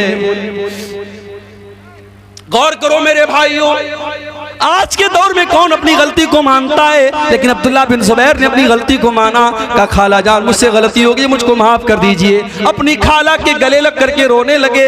खाला कहती है नहीं नहीं, मैंने बहुत बड़ी कसम खाई थी, मैं अपनी कसम को नहीं तोड़ूंगी, मैं तुझसे बात नहीं करूंगी। अम्मा आयशा जब ये बोलने लगी, इधर से ये दोनों साहबा कहने लगे अरे अम्मा आयशा आप तो नबी की बीवी हैं, आप तो नबी की बड़ी चहेती बीवी हैं, क्या आपने नबी का ये फरमान नहीं सुना, क्या आपने नबी की ये हदीस नहीं सुनी, ला यहिल्लु लिमुस्लिमिन अन यहजुरा अखाहु फौका सलास। किसी मुसलमान के लिए जायज नहीं कि अपने मुसलमान भाई से 3 दिन से ज्यादा ताल्लुक तोड़ के रखे।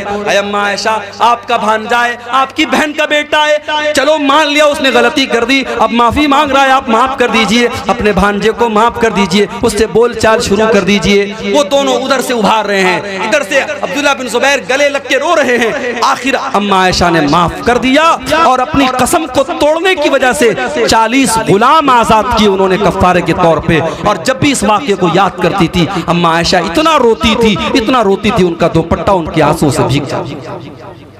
ये सहाबा थे मेरे, सहाबा से सीखो। दिल में बुग़्ज़ मत रखो मेरे भाई, दिल में बुग़्ज़ रख के जाओगे अल्लाह के पछताना पड़ेगा। किसी का हक मारा है तो हक दे दो। हुकूकुल इबाद का मामला बहुत खतरनाक है। और जब हुकूकुल इबाद की बात आई है तो ये भी कान खोल करके सुन लो, अपनी जुबान का भी बड़ा नपा तुला इस्तेमाल करो, जुबान का इस्तेमाल भी बड़ा नपा तुला करो। किसी को जुबान से कुछ कहने के पहले सोच लिया करो। आपके सीमांचल के कई जलसों में, तकरीरों में मैं नहीं आ पाया, कुछ मजबूरियां थी मेरे साथ, कुछ मसाइल थे मेरे साथ, हो सकते हैं किसी के साथ। यकीन करें मेरे भाइयों, लोगों ने फोन करके इतना बुरा भला का, इतनी गालियां दी कि आप नहीं सोच सकते। कभी कभी तो दिल इतना टूट जाता है, दिल चाहता है कभी इस इलाके में कदम न रखा जाए। लेकिन हम ये भी जानते हैं अगर 10 लोगों ने बुरा भला कहा है तो 100 लोग ऐसे भी जो अपनी आंखों पर, अपनी पलकों पर बिठाने वाले और दुआएं देने वाले और याद करने वाले हैं। मेरे भाइयों, आप जुबान से क्या किसको बोल रहे हैं इसका भी हिसाब होगा अल्लाह के यहाँ। अल्लाह के प्यारे नबी हजरत मुआज इब्ने जबल से कहते हैं कि ऐ मुआज इब्ने जबल अमलिक अलैका लिसानक, ऐ मुआज इब्ने जबल अपनी जुबान को तू कंट्रोल कर ले। सारे दीन का खुलासा, सारी शरीयत का खुलासा, सारे इस्लाम का खुलासा ये है, तो अपनी जुबान को कंट्रोल कर ले। हजरत मुआज इब्ने जबल ने कहा ऐ अल्लाह के नबी व इन्ना लमुआखज़ून बिमा नतकल्लमु बिही, ऐ अल्लाह के नबी क्या जुबान से हम जो बोलते हैं क्या उसके ऊपर भी अल्लाह ताला हमारी पकड़ करेगा, क्या उस पर भी अल्लाह ताला हमको सजा देगा? आपने फरमाया ऐ मुआज मैं तो तुमको बहुत समझदार आदमी समझा करता था, तुम ये कैसी बात कर रहे हो? वहल युकब्बुन नासु अला मनाखिरिहिम इल्ला हसाइदा अलसिनतिहिम, ऐ मुआज कल क़यामत के दिन लोग नाक के बल घसट करके जहन्नम में जाएंगे, उनको घसीट करके नाक के बल जहन्नम में डाला जाएगा, इसी जुबान के करतूतों की वजह से, इसी जुबान से किए जाने वाले अमाल की वजह से। जुबान की हिफाजत करो मेरे भाई, जुबान से किसी को तकलीफ मत पहुंचाओ, जुबान से किसी की चुगली मत करो, किसी की कीमत मत करो, किसी की जासूसी मत करो, किसी के बारे में कमेंट मत करो, अपनी फिक्र करो, अपने बच्चों की फिक्र करो, अपने अमाल की फिक्र करो। अब आइए उस आयत को थोड़ा हम तफसील से देखते हैं, जो आयत मैंने खुतबे मसनूना की बात पढ़ी थी, सूरह निसा की आयत नंबर 36। वाबुदुल्लाह, अल्लाह की इबादत करो, वला तुशरिकू बिही शैया, और अल्लाह के साथ किसी को शरीक न करो। दुनिया का सबसे बड़ा गुनाह शिर्क अल्लाह क्या माफ नहीं हो सकता। हमें लगता है कहीं रेप हो रहा है, कहीं चोरी हो रही है, कहीं कत्ल हो रहा है, कहीं हत्या हो रही है, हमें लगता है बहुत गुनाह हो रहा है और शिर्क हो रहा है, कोई बात नहीं। अभी उत्तर प्रदेश की सरजमीन पर लखनऊ के करीब मेरा प्रोग्राम था। प्रोग्राम के लिए जब मैं जाने लगा, 4 व्हीलर चलाने वाले भाई से कहा कि भाई किस रास्ते से जाओगे? उसने कहा मैं देवा के रास्ते से नहीं जाऊंगा। मैंने कहा क्यों? कहा कि देवा में उर्स हो रहा है, मेला हो रहा है, सारा रास्ता जाम लगा हुआ है। आज का मुसलमान ये कौन से दीन की खिदमत कर रहा है? रास्तों को ब्लॉक कर रहा है, रास्तों को जाम कर रहा है। मेरे नबी ने तो अल्लाह की राह में जिहाद करने वालों से भी फरमाया मन ज़य्यक़ तरीक़न फला जिहाद लहू, जो दूसरों का रास्ता बंद करके जिहाद करता है उसको जिहाद का सवाब मिलने वाला नहीं है। जब दूसरों का रास्ता बंद करके जिहाद नहीं कर सकते तो दूसरों का रास्ता बंद करके आप कोई जुलूस कैसे निकाल सकते हैं और दूसरों का जीना कैसे हराम कर सकते हैं? पूरा रास्ता ब्लॉक था। और मुझे बताया लोगों ने लखनऊ के करीब देवा, आप भी जाके देख सकते हैं कभी मौका मिले, उस देवा में उर्स होता है और उर्स के मौके पर वहां तवाइफें आती हैं, नाचने गाने वाली रंडियां आती हैं और वहां नाचती हैं और गाती हैं और मुसलमान तमाशे देखता है। और ये दीन के नाम पर, इस्लाम के नाम पर, मजहब के नाम पर शर्मानी चाहिए। वज़ा में तुम हो नसारा तो तमद्दुन में हुनूद, ये मुसलमान है जिन्हें देख के शर्माए। ये कब्रों पर झुक रहा है मुसलमान, मज़ारों पे झुक रहा है मुसलमान, अपने पीरों के आगे झुक रहा है मुसलमान।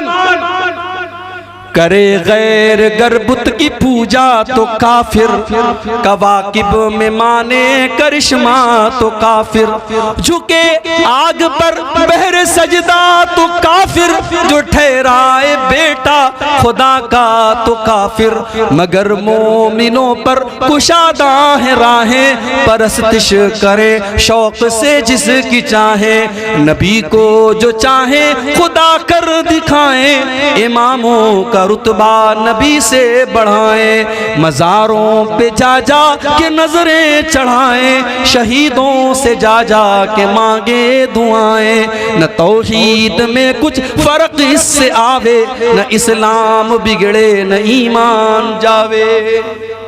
अगर एक गैर मुस्लिम अगर पत्थर की मूर्ति के आगे सजदा करता है और वो जहन्नमी है, वो काफिर है, वो मुशरिक है, तो वही काम एक कब्र के सामने और एक मजार के सामने करने वाला मुसलमान मुवहिद कैसे हो सकता है और जन्नती कैसे हो सकता है?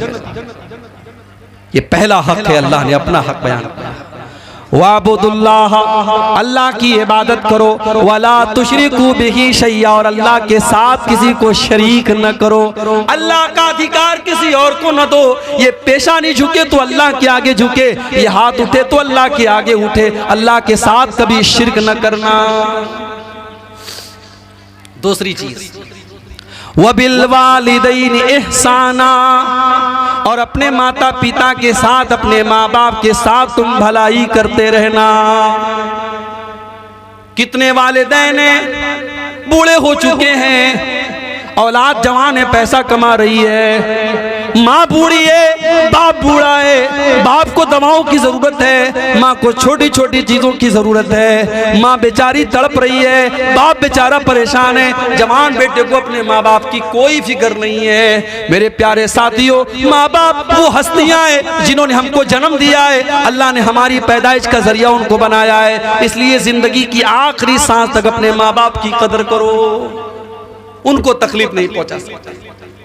अगर आपके बाप ने आपके साथ गलत भी किया तब भी नहीं कर सकते, बाप भी गलत करता है, जरूरी नहीं हमेशा बाप सही हो। मैंने बेटों की आंखों में भी आंसू देखे हैं, याद रखिए। ठीक है, हम लोग तकरीर करते हैं वालिदैन के ऊपर, लेकिन समाज की कड़वी सच्चाई ये भी है, बहुत सारे बाप ऐसे हैं जिन्होंने अपनी औलादों को रुलाया। औलाद के साथ नाइंसाफी करने वाली माएं, औलाद के साथ नाइंसाफी करने वाले बाप कान खोल करके सुन लें, अल्लाह क्या उनको भी हिसाब देना पड़ेगा। हमने ऐसे बच्चों को भी देखा है जिनको उनके माँ बाप ने आंसू उनकी आंखों में लाए हैं।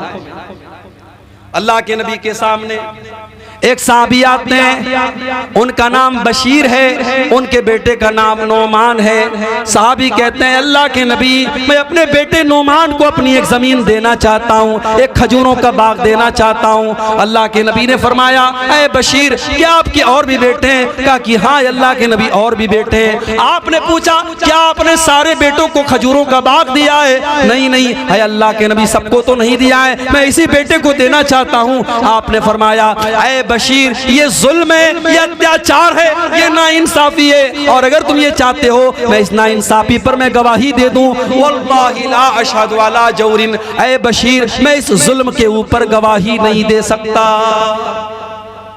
औलाद के साथ नाइंसाफी भी जुल्म है। मेरे 5 बेटे हैं, एक बेटे को खूब नवाज रहे हो और 4 बेटों को छोड़ के बैठे हो, ये जुल्म नहीं? बहू है, 4 बहू हैं, एक बहू के 100 गुना माफ, और एक बहू से एक एक चीज पर हिसाब लेना, मेरी माओ ये जुल्म नहीं है, ये जुल्म है और आपको हिसाब देना।